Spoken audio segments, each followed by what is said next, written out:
Gedeputeerde debat ontkent geruchte belangenverstrengeling. Het is donderdag 24 september. Dit is Zeeland Nu. Diepste punt is bereikt bij Nieuwesluis. Zeeuwse coronacijfers bereiken kritiekpunt.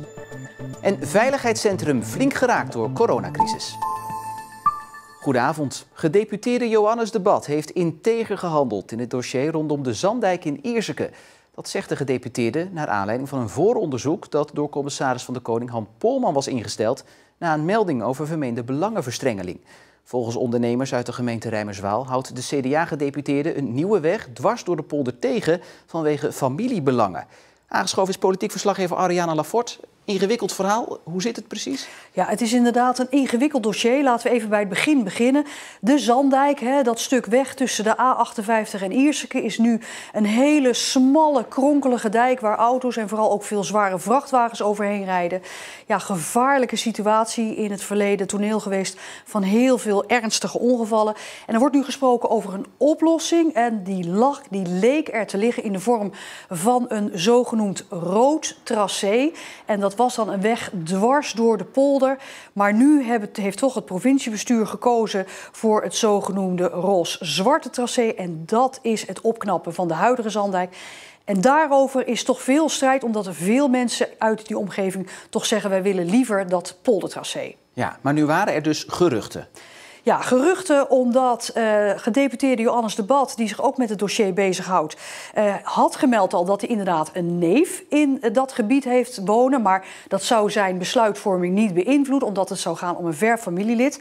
Maar nu hebben verschillende politieke partijen en ook een advocaat uit Goes in een aangetekende brief hebben ze gesteld dat daar ook een broer van Johannes de Bat direct in de omgeving woont. En dat zou de besluitvorming van de gedeputeerde, omdat het om zijn broer gaat, wel beïnvloeden. Nou, de commissaris van de Koning, Han Polman, heeft naar aanleiding van die geruchten een klein onderzoek ingesteld. En die heeft daarop een brief gestuurd nu naar Provinciale Staten van Zeeland. En daarin staat, en dat is toch best een opmerkelijke zinsnede, dat het de gedeputeerde, Johannes de Bat, pas deze week duidelijk is geworden dat in geval van zo'n poldertracé, dat zijn broer daar dan inderdaad gronden bij in de buurt heeft liggen. Toch een opmerkelijke passage. En gedeputeerde de Bat reageert erop. Iedereen wist, ik zelf wist, dat in die omgeving mijn familie woont. Dat was geen geheim. Dat is allemaal vermeld. En dat betekent ook dat dat een bekend gegeven was. De conclusie die we getrokken hebben is dat bij de besluitvorming de afweging op een objectieve manier is gebeurd, zonder inmenging van welk belang dan ook. Maar u zegt, ik wist en iedereen wist dat inderdaad mijn broer daar ook gronden heeft. Waarom dan de opmerking van de commissaris dat u pas deze week duidelijk is geworden dat er aan een aansluitende weg dus inderdaad gronden van uw broer liggen? En tegenover de gronden van mijn broer woont een nicht en daarnaast nog een neef. Dus in dat gebied zit meer familie van mij met bezittingen. Het gaat erom, zijn er gronden die direct het tracé raken en daarmee de tracékeuze. Maar los daarvan gaat het veel meer om de vraag: op welke manier komt die besluitvorming tot stand? En heb je daarin jezelf objectief en netjes gedragen? Ben je integer? En de conclusie is dat dat zo is. Voelt u zich onterecht beschuldigd? Als bestuurder weet je dat er bij dossiers waar van alles speelt, er van alles kan gebeuren. Dat dit gebeurt, dat doet iets met je. Zo werkt dat nu eenmaal. En soms lig je daar dan in dit geval toch ook echt wel even wakker van. Maar uiteindelijk komt het erop neer, heb je voor jezelf de overtuiging dat je oprecht en integer bent geweest. Ik heb die vraag ook aan mijn collega's gesteld. Ik kan die vraag beantwoorden met van volstrekt oprecht en integer. Mijn collega's beamen dat en daarmee is het dan ook klaar. Nou ja, hij is dus volstrekt integer, zegt hij zelf. Hoe gaat Provinciale Staat hierop reageren? Ja, want dat is inderdaad de vraag. Je zou bijna zeggen, waarom dan gewoon niet melden dat je broer daar ook woont? Dan ben je er gewoon vanaf. Ja, wat vinden Provinciale Staten ervan? Morgen is de maandelijkse grote vergadering van Provinciale Staten. Ik zeg altijd de Zeeuwse Tweede Kamer. Daar zal dit onderwerp ongetwijfeld aan de orde komen. Het hele interview trouwens met gedeputeerde Johannes de Bat staat straks op onze site. Omroepzeeland.nl. Ariane, dankjewel.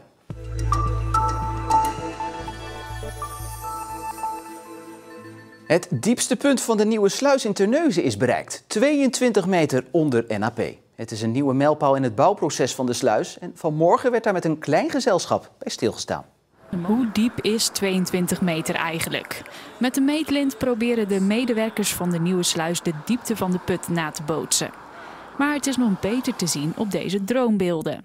Met het bereiken van het diepste punt van de nieuwe sluis is het uitgraven van het buitenhoofd klaar. Hier varen in 2023 schepen vanaf de Westerschelde de sluis in. Voor de bouwers is dit dus een bijzonder moment. Het gevoel is dat het dieptepunt van 22 meter voor ons eigenlijk een hoogtepunt is. De bouwkuip is klaar op 22 meter diepte en we kunnen beginnen met de definitieve constructie van de betonnen hoofden en de brugkelder. Nu gaan we bouwen. Weliswaar onder de grond, dus je ziet er niet veel van, maar we weten dat we aan het bouwen zijn. En dat voelt heel goed. De put is tijdens het uitgraven onder water gezet, zodat hij niet zou instorten. Het leegpompen ervan begin deze maand duurde iets langer dan gepland. We hebben het toch heel langzaam laten zakken om zeker te weten dat de bodem en de wanden goed in orde waren. Nou ja, dat heb je met veel dingen in het leven. Hè. Dat je het rustig en met beleid is veel beter dan met een grote klap. Ondertussen wordt alweer reikhalzend uitgekeken naar de volgende mijlpaal. Het uitgraven van het binnenhoofd en de komst van de sluisdeuren en bruggen uit China.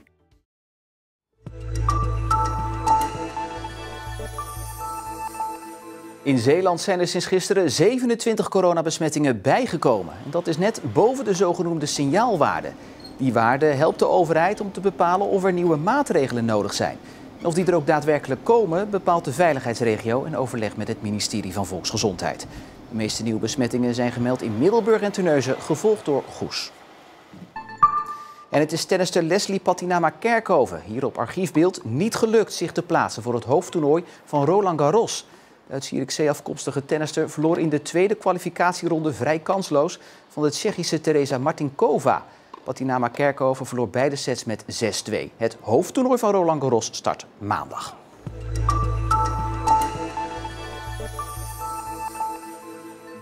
Veiligheidscentrum Zeeland heeft te maken met een forse omzetdaling door de coronacrisis. Het oefenterrein in Vlissingen, waar bijna dagelijks het blussen van branden wordt geoefend en reanimaties worden nagebootst, veranderde half maart in een verlaten plek. En dat heeft grote financiële gevolgen. Nou, wat wij hier doen in de hoofdzaak is wij trainen de brandweer. En dan heb je het over zowel de publieke brandweer als de bedrijfsbrandweer. Veiligheidsregio's die hadden intern afgekondigd dat het voorlopig even niet kon. En ja, daar hadden wij natuurlijk wel veel last van. Het was behoorlijk schrikken half maart. Zo'n beetje de hele omzet viel weg. Inmiddels wordt er weer getraind, maar of het gat dat geslagen is helemaal gedicht kan worden, is de vraag.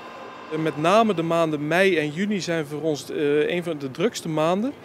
En ja, die liepen we deels mis. En april was ook wel eigenlijk altijd een drukke maand en die liepen we helemaal mis. Dus dat heeft echt wel wat betekend. En over hoeveel geld hebben we het dan? Ja, dat kan ik zo niet zeggen, maar dat gaat over forse bedragen. Maar hoe gaat u dit jaar eindigen in de rode cijfers? Ja, de bedoeling is om dat natuurlijk niet te doen. De nullijn zou wel heel mooi zijn. En dan denk ik dat we het al aardig doen. Brandweerploegen die moeten uitrukken of praktijksituaties oefenen zijn uitgezonderd van de 1,5 meter regel. Maar voor een theorieles in een lokaal of een broodje in de kantine gelden dezelfde regels als voor iedereen. En dat betekent dat de groepen die komen oefenen vaak kleiner zijn dan voorheen. De prijs per persoon die op training komt, is daardoor gestegen. Als die groep kleiner is en je gaat het omrekenen, ja, dan draait het daar wel uiteindelijk op uit. En dat is zuur. Dat is voor de klant zuur, maar voor ons ook. Want ja, dat moet ik wel uitleggen natuurlijk. Maar het is wel de werkelijkheid die ons opgelegd is inmiddels. Maar klanten die hebben dat er wel voor over? Ja, ik denk dat ze eerlijk gezegd zich realiseren dat de wereld zo op dit moment in elkaar steekt. En dat hun mensen ook echt getraind moeten zijn. En moeten blijven. En ja, ook hier is de capaciteit natuurlijk eindig. Zowel in mensen als in de hoeveelheid cursisten die wij op het terrein tegelijkertijd kwijt kunnen. Ondanks alle tegenslagen moeten er nieuwe investeringen gedaan worden om het veiligheidscentrum up-to-date te houden. Het bedrijf hoopt een graantje mee te pikken van het geld dat vrijkomt uit het compensatiepakket voor de marinierskazerne. Ja, en voor ander nieuws is aangeschoven Jannes Goedbloed. En jij wil beginnen met de ombudsman. Ja, die heeft het drukste jaar tot nu toe achter de rug. Met opnieuw de meeste klachten over Sabewa. Dat is de organisatie die belastingen in voor gemeenten en het waterschap. En die klachten hadden voorkomen kunnen worden, zegt de ombudsman, omdat Sabewa kwijtscheldingsverzoeken vaak ten onrechte afwijst. Oh, dat is niet zo netjes. Hoe zit dat? Dat is een ingewikkeld verhaal, maar als je onder een bepaald minimum zit met je inkomen of vermogen, dan heb je recht op kwijtschelding van lokale belastingen. Maar als je dan geld terugkrijgt van de Belastingdienst, bijvoorbeeld vanwege hoge zorgkosten, dan telt Sabewa dat op bij je inkomen. En dan kom je dus weer boven die grens uit in sommige gevallen. En dan moet je dus weer meer belasting gaan betalen. En dat is dus niet terecht, zegt de ombudsman. Zorgkosten of geld dat je van de overheid krijgt omdat je kinderen naar een sportclub te sturen, omdat je daar zelf het geld niet voor hebt. Dat zijn doeluitkeringen die Sabewa niet mee mag tellen als het gaat om die inkomens- of die vermogensgrens. Dat weet men bij Sabewa ook. Als we ze daarop attenderen, zegt men iedere keer, oh ja, sorry, en dan wordt het hersteld. Maar het is jammer dat we ze daar in 2019 een aantal maanden op hebben moeten wijzen. En verder had de ombudsman ook nog een puntje van kritiek als het gaat om het gedrag van sommige ambtenaren. Er zijn natuurlijk heel veel ambtenaren die heel goed werk leveren, klachten weten op te lossen. Maar sommige andere ambtenaren zouden wat meer begrip en geduld kunnen tonen als iemand met een klacht bij hen komt.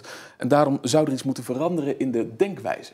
De overheid zich er te allen tijde van bewust moet zijn dat de overheid er is voor de burgers en niet de burgers voor de overheid. Maar ook als iemand boos wordt, dan mag je van een ambtenaar verwachten dat hij daar net wat professioneler mee omgaat dan een burger. Je hoeft niet alles te pikken, maar je moet wel iets kunnen verdragen. Ja, duidelijke boodschap. Heb je nog iets anders? Jazeker, we hebben het er al meerdere keren over gehad. De lederschildpad die afgelopen dinsdag was gesignaleerd in de Oosterschelde. Ja, wat is er nu weer mee? Nou, hij was even uit het zicht. Het leek erop dat hij was weggezwommen richting de Noordzee. Maar dat bleek onterecht, want vanmiddag zwom hij gewoon ter hoogte van Kattendijke. En volgens experts gaat het hartstikke goed met het dier. En hoeft er dus ook geen reddingsactie op touw gezet te worden. Hij kan in ieder geval genoeg voedsel vinden in de Oosterschelde. Hij eet onder meer kwallen en die zitten er genoeg. Nou, toch nog goed nieuws. Jannes, dankjewel. Het begon veelbelovend vandaag met zelfs hier en daar blauwe lucht en een zonnetje. Maar er stond ook een sterke wind met vanmiddag regen. Vanavond en vannacht blijven die buien hangen en het is eentonig, maar zo ziet het weer er de komende dagen ook uit. Met een maximumtemperatuur van rond de 15 graden morgen. En hoe verwelkom je egels bij jou in de buurt? Dat zie je hierna in een nieuwe aflevering van Groen Bezig. Kijk, dit is ook een mooi stuk om mee te nemen voor als we het egelhuisje gaan bouwen om een beetje een omgeving te maken. Theo, zal ik deze meenemen? Oh, dat is ook een hele mooie, ja.